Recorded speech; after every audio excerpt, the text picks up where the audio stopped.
Vivian Marsh was 3 floors above her own office, cutting through the operations wing to avoid a board member she had no patience for today, when she heard a voice raised in the particular tone of a man enjoying his own cruelty. "You've had 11 months to learn basic English composition. I don't have time to keep fixing your mistakes for you." She stopped walking. Vivian had built Marsh Dynamics from a 14-person startup into a company that now occupied 9 floors of a downtown tower, and in doing so she had developed an instinct for the specific sound of someone abusing power in a room where they thought no one important was listening. She followed it now, through a set of glass doors into the administrative pool, where Preston Vale, a director 2 levels beneath her whose name she barely remembered from an org chart, stood over a desk with his arms crossed and his face flushed with the particular satisfaction of a small man finding someone smaller. Behind the desk sat a man Vivian did not recognize, though something about his stillness caught her attention before anything else did. He was not reacting to Preston's tone at all. He simply looked up, calm, unbothered, dark eyes taking in the room with a quiet thoroughness that seemed entirely out of place for a man being humiliated in front of 6 co-workers who were all suddenly very interested in their monitors. "I said I don't have time," Preston repeated, louder now, clearly frustrated that his target was not flinching the way he wanted. "Pack up your desk. I'm done carrying you." The man rose without hurry. He was tall, dressed simply, dark hair cut close, a plain gray cardigan over a white shirt, nothing about his clothing suggesting he had $2 to rub together beyond his salary. He began collecting a few items from his desk drawer with the same unhurried calm, a pen, a small notebook, nothing more. "Excuse me." Vivian's voice cut through the room, and every head turned, including Preston's, whose flush deepened into something closer to alarm. "What exactly is happening here?" "Ms. Marsh." Preston straightened his tie, an old nervous habit she recognized from every man who had ever tried to explain away bad behavior to someone above him. "This doesn't concern the executive floor. I'm handling a performance issue with one of my assistants. It concerns me the moment I can hear you shouting from the elevator bank." She crossed her arms, and something in her posture made 3 of the seated employees suddenly find urgent reasons to be elsewhere. "What performance issue?" "He makes translation errors. Costly ones. I've warned him twice." Vivian looked at the man still standing quietly beside his desk, notebook in hand, watching this exchange with an expression that gave away nothing at all. "What's your name?" "Dane." His voice was low, even, carrying the faintest trace of an accent that softened his consonants, without obscuring a single word. "Dane Takeda." "Mr. Takeda, is that true? Have you made costly translation errors?" "I corrected a shipping manifest that Mr. Vale had approved without reading. The correction saved the company approximately $40,000 in customs penalties." He said it without any triumph in his voice, simply a fact laid on a table. Mr. Vale considered the correction an embarrassment. Preston's face went from flushed to nearly purple. "That's not what happened." "I have the email chain," Rin said, still with that same unbothered calm. "If you would like to review it." Vivian felt something settle in her chest, a familiar cold clarity that came whenever she realized a decision in front of her was actually simple, however messy the people involved were trying to make it look. She had not built a company this size by tolerating men who punished competence because it embarrassed their own incompetence. "Preston, you're suspended pending review, effective right now. HR will contact you this afternoon." She did not raise her voice. She did not need to. "Mr. Takeda, put your things down. You're not going anywhere." "Ms. Marsh, this is completely inappropriate. You can't just—" "I can, and I have." She turned to Rin, who had gone very still, watching her with an intensity that she registered but did not fully understand yet, something behind his dark eyes that looked less like relief and more like careful, deliberate reassessment. "Come with me, please." He followed her without a word, and she felt the entire administrative pool exhale collectively behind them as the glass doors swung shut. Her office occupied the corner of the executive floor, floor-to-ceiling windows on 2 sides, a view of the river that she rarely had time to appreciate. She gestured him toward a chair and sat across from him instead of behind her desk, a habit she had developed years ago after realizing how much information people withheld when a desk sat between them like a fortification. "Tell me what actually happened, Mr. Takeda." "Exactly what I said." He sat with an economy of movement that struck her as unusual, nothing wasted, nothing performative. "I found an error in a customs form that would have cost the company significant money and possibly triggered an audit. I corrected it. Mr. Vale had approved the original form without reviewing it properly, and my correction made that visible to people above him. He has been finding reasons to discredit me since." "How long have you worked here?" 11 months, in this position." A pause, brief, almost imperceptible. "Longer in other ways." Something in the phrasing caught her attention, a strange precision to it, as if he was choosing words carefully to remain truthful while revealing as little as possible. Vivian had spent a decade in rooms full of people trying to hide things from her, investors, competitors, board members with quiet agendas, and she recognized the particular texture of careful language when she heard it. "What does that mean?" "It means I've been observing this company for longer than my employment record shows." He met her eyes directly, no evasion in it, simply a statement offered plainly. "I would prefer to explain that somewhere more private than your office, if you're willing to allow that conversation." Vivian felt the first genuine flicker of unease she had experienced in this exchange, not fear exactly, but the sharpening awareness of a woman who suddenly suspected the situation in front of her was larger than it appeared. "You're going to need to explain that right now, Mr. Takeda, or this conversation ends and I call security instead of HR." He held her gaze for a long moment, weighing something behind those calm dark eyes, and then he spoke, his voice dropping lower, losing none of its steadiness. "My name is Ren Takeda. That part is true. What is not entirely true is my role here.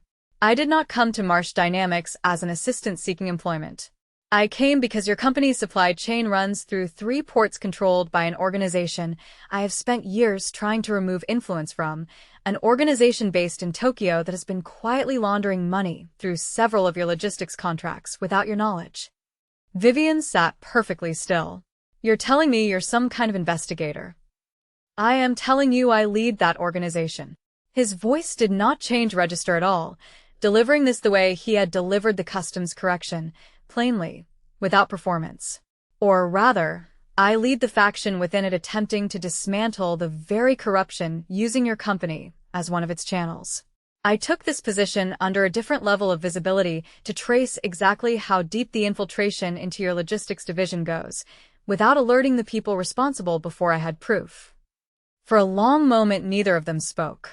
Vivian had negotiated hostile takeovers, had sat across from men who lied to her face with practiced ease, had learned to read the small tells that separated genuine information from manipulation, and everything in the way Ren Takeda held himself, still, unhurried, entirely without the need to convince her, told her this was not a manipulation. "Why should I believe any of this?" "You shouldn't yet." He reached into his cardigan pocket and withdrew a folded paper, sliding it across the low table between them. "That is a partial transaction log from your Yokohama contracted shipping partner, cross-referenced against your official manifests.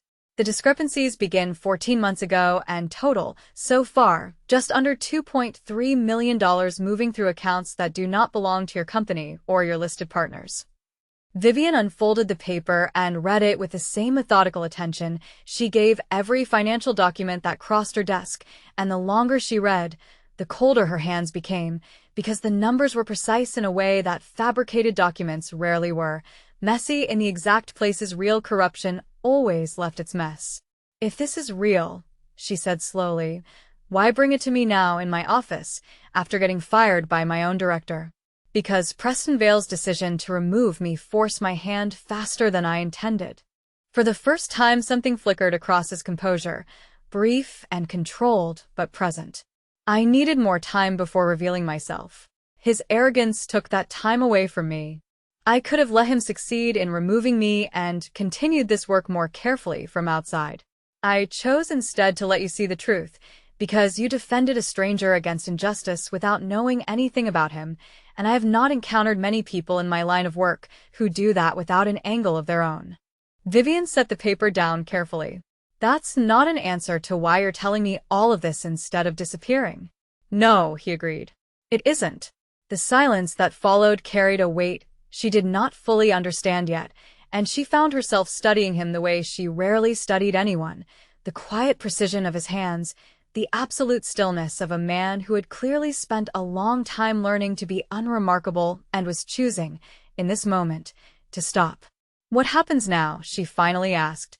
Now you decide whether you want the truth about what is moving through your company, at some risk to yourself, or whether you would prefer I disappear and handle this from the shadows the way I originally planned. His eyes did not leave hers. I would understand either choice. But I would ask you not to fire Prestonvale publicly today. It would alert people who are watching this company more closely than you realize.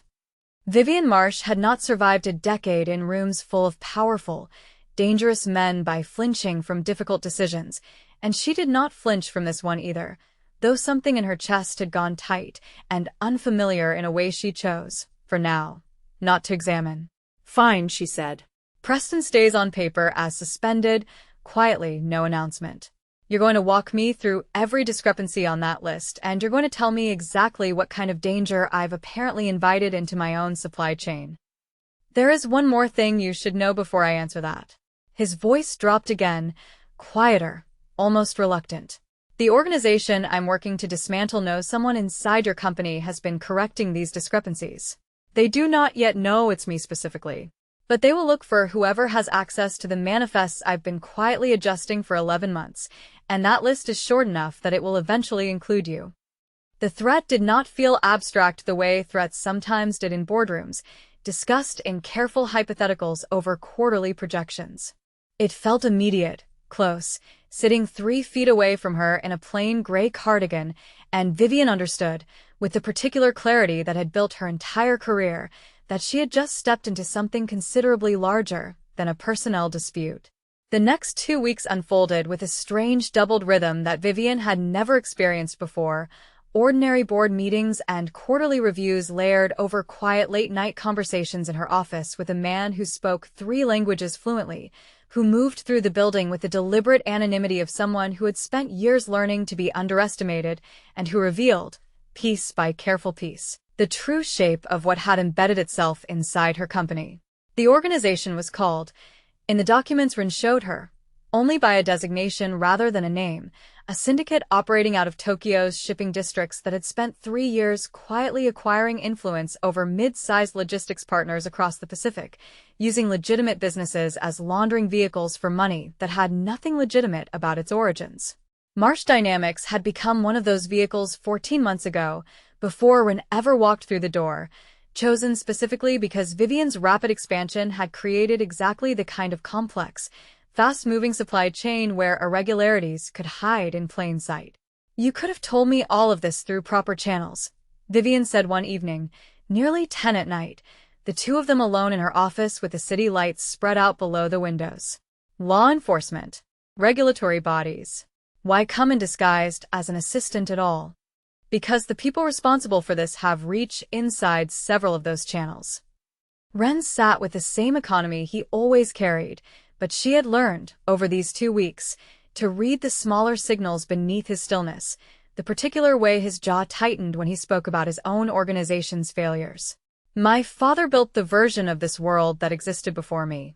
He believed absolute loyalty and absolute silence were the same virtue. I watched that belief allow good people to be discarded when they became inconvenient. I have spent years trying to build something different from what he left behind, and it requires proof that cannot be discredited or bought before I move against anyone. That sounds lonely, she said, before she could stop herself. Something crossed his face, brief, almost startled, as if the observation had landed somewhere he did not expect. It has been. The confession sat between them, unadorned, and Vivian found herself leaning slightly forward without deciding to, close enough to notice the faint scent that clung to him beneath the ordinary fabric softener of his cardigan, cedar, and something sharper underneath it, ink perhaps, or the particular metallic edge that lingered after time spent around old paper and older secrets. Why did you let Preston humiliate you for 11 months instead of simply removing him from your path? Because a man who draws attention to himself by punishing incompetence draws less suspicion than a man who quietly corrects it and says nothing. His mouth curved slightly, not quite a smile. Also, I confess, there is a particular satisfaction in watching a man like that condemn himself entirely on his own, with no help required. Vivian laughed, surprising herself, and watched something shift in his expression at the sound of it. An unguarded moment quickly folded back beneath his usual composure, though not quickly enough that she missed it entirely. 3 nights later, the danger stopped being theoretical. Vivian was leaving the building alone, later than she should have been, when a car pulled up too close to the curb outside the parking structure, and 2 men stepped out with the particular unhurried confidence of people who had done this before and expected no resistance. She recognized the posture instantly from every article she had ever half-read about organized crime, the deliberate calm designed to make victims believe cooperation was their only option. "Ms. Marsh, we just need a conversation." She did not run, because running invited pursuit, and her heels would not outpace 2 men in flat-soled shoes. Instead, she did what she had trained herself to do in every hostile negotiation she had ever walked into. She stood her ground and made herself harder to move than they expected. "I'm not getting in a car with strangers," she said, keeping her voice level, already reaching for the rape whistle clipped inside her bag, a gift from her sister years ago that she had never once expected to use. "You have exactly 1 chance to leave before I make this very loud." The larger of the 2 men reached for her arm, and Vivian twisted away hard enough to break his grip, using momentum to slam her elbow back into his ribs with a force that surprised even her, adrenaline turning her ordinary strength into something sharper. The whistle shrieked into the night air a half-second later, piercing and relentless, and the second man swore and lunged for her bag instead of her, trying to silence the sound rather than complete whatever mission they had arrived for. Rin arrived before either of them had recovered their composure, moving through the parking structure with a speed and precision that made the entire scene shift instantly. What happened next lasted less than a minute, brutal and economical, his movements carrying none of the wasted motion of a man improvising, only the quiet certainty of someone who had done violence before and found no pleasure in it beyond its necessity. Both men were on the ground, disarmed, one of them groaning against the concrete, before Vivian had fully processed what she was watching. Rin turned to her immediately, his usual stillness cracked wide open, hands hovering near her shoulders without quite touching, checking her over with an intensity that had nothing calculated about it at all. Vivian, her first name, not her title, low and rough in a way she had not heard from him before. "Are you hurt?" No. Her voice shook slightly despite her best effort to steady it. "I've fine." "I hit him first, actually." Something that was almost a laugh, dark and startled, escaped him. "So, I noticed. You didn't have to intervene. I had it handled." "I know." He said it simply, without argument, though his hands had not moved away from her shoulders, and something in his eyes as he looked at her carried a weight she recognized now, had been recognizing for days without naming it. "That is precisely the problem, Vivian. I keep discovering you do not need saving, and I keep wanting to be here anyway." The 2 men were gone by the time building security arrived, taken by 2 others who emerged briefly from a second car and vanished into the city with a kind of efficiency that told her exactly what organization they answered to, though not which side of it. Rin gave her a look that told her not to ask further questions tonight, and for once, she didn't. She went home that night with Rin following at a careful distance in a second car, and though nothing more happened between them, she lay awake replaying the particular way he had said her name. Once, in the middle of danger, like it was something he had been holding back for longer than 2 weeks. The days after the parking garage incident moved faster than anything before them. Rin revealed that the men who approached her had been sent not by the larger syndicate directly, but by a lieutenant named Hoshino, a man who had once served under Ren's father and now operated with none of the caution the old order had demanded, believing violence against outsiders carried no consequence as long as it stayed quiet. "He's testing whether I'll protect you," Rin said, standing in her office with a tension in his shoulders she had not seen from him before. "If I do, it confirms what he already suspects, that I have a weakness he can use. If I don't, you remain a target regardless." Then don't ask me to hide, Vivian said. I've spent my career refusing to disappear because someone more powerful found me inconvenient. I'm not starting now. You're not simply inconvenient to Hoshino. You're a lever. His jaw tightened. He would use you to control me if he could. That is not a hypothetical risk. That is the entire function you now serve in his calculations. Then let's change his calculations. She crossed her arms, holding his gaze steadily. Give me something real to do instead of asking me to stay safely out of the way. I built this company by finding leverage other people missed. Let me use that. Something moved behind his eyes, reluctant admiration warring with clear apprehension. What do you have in mind? What she had in mind, over the following days, was methodical and precise in a way that surprised even Ren, who had assumed, incorrectly, that her usefulness would end where his world's particular violence began. Vivian used her own network, quiet conversations with contacts across 3 continents built over a decade of legitimate business relationships, to trace which of her shipping partners had recently altered their internal auditing procedures in ways that matched the pattern of concealment Ren had already identified.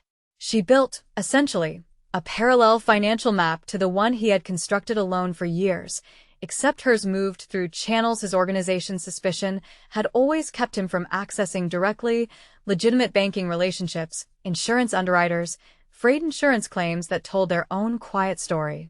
You found in 6 days what it took me 11 months to assemble, Ren said, reviewing the documentation she had built, something unguarded in his voice that she had rarely heard from him. You were working from inside a world that watches you constantly. I was working from inside a world that trusts me completely. She met his eyes. We were always going to move faster together than either of us could alone. The confession that followed did not arrive as a declaration. It arrived, exactly as she had come to expect from him, as something spoken plainly, without ornament, offered because it was true rather than because it was beautiful. I told myself, when I took this position, that I would remain invisible until the work was finished. He was standing close to her desk, close enough that she could see the fine grain of exhaustion beneath his composure, weeks of careful restraint finally giving way. I have failed at that completely. I see you before I see the danger, in any room now. That was never supposed to happen. Is that a complaint? She asked, though her voice had gone softer than she intended. No. His hand found hers on the desk, deliberate, unhurried. It is the only part of the last month I do not regret. She did not pull away. The distance between them, carefully maintained through weeks of danger and disguise and careful revelation, finally collapsed, and when he kissed her it carried the same quality as everything else about him, deliberate, unhurried, entirely without pretense, a decision made rather than an impulse followed. They did not have long to sit inside that moment before Hoshino made his final move. He came not for Vivian directly, but for the company itself, triggering a coordinated freeze on 3 of Marsh Dynamics' largest shipping accounts through corrupted banking contacts, a move designed to cripple her business publicly and force Ren to expose himself in her defense, drawing him into the open where the older, more brutal elements of the organization could finally move against him without the protection of his careful anonymity. Vivian learned about the frozen accounts at 6 in the morning, her phone lighting up with alerts from 3 different banking relationships simultaneously, and she understood immediately, with the cold clarity of a woman who had built an empire and now watched it targeted with precision, exactly what was happening. This is a trap for you, she said to Ren over the phone, already dressing, already moving. He wants you to expose yourself defending the company. That's the actual target. I know. His voice was tight, controlled in the particular way she had learned meant he was holding something back by force of will. Vivian, I need you to let me handle this alone. No. She said it without hesitation, pulling her jacket on, already calling her car. You've spent a month watching me refuse to be a passive character in my own story. I'm not starting now, and I'm not asking your permission. What followed was not the version of the story where a woman waits safely while a dangerous man resolves danger on her behalf. Vivian arrived at her own headquarters within the hour, and rather than retreating to the safety of her office, she called an emergency session with her legal and financial teams, exposing the corrupted banking contacts publicly through her own regulatory relationships before Hoshino's people could complete whatever damage they intended. Freezing the freeze itself through pressure applied from legitimate channels that had no idea they were being used as a weapon in someone else's war. It was, in its own way, more devastating to Hoshino's plan than any act of violence could have been, because it stripped his leverage away entirely without giving him the confrontation he wanted, without pulling Ren into the open the way he had calculated. By the time Ren's own people moved on Hoshino's operation that evening, the man had already lost the one advantage he believed he held, and what should have been a careful, drawn-out confrontation collapsed instead into something fast and final, resolved before it had the chance to become the kind of war either side wanted. Vivian was in her office, still working through the regulatory aftermath of the morning, when Ren finally returned later that night, moving slower than she had ever seen him move, tension carved into every line of him that had nothing to do with physical injury and everything to do with the particular exhaustion of a man who had just finished dismantling something his own father had built. "It's finished," he said, standing in her doorway. Hoshino's faction inside the organization no longer exists in any form that matters. The accounts will be released within the week. "What did it cost you?" she asked, because she had learned enough about his world to know nothing and it came free. "A version of my father's legacy that I had spent years trying not to fully destroy." His jaw tightened. "I told myself I was only removing corruption. Today I removed the last people who remembered him as anything other than a cautionary tale. There is no version of tonight that leaves that untouched." "I'm sorry," she said, and meant it completely, understanding now the particular weight he carried. A man who measured every action against a legacy he had never asked for and had spent his entire life trying to redeem rather than escape. "Don't be." He crossed the room and took her hand, the same deliberate gesture as before, though something in it now carried a permanence that had not been there weeks ago. "I have spent years building distance between myself and anyone who could be used against me. You walked through that distance without trying, because you refused to be careful around danger the way everyone else in my life has learned to be." "I was careful," she said honestly. "I was terrified more than once." "Good."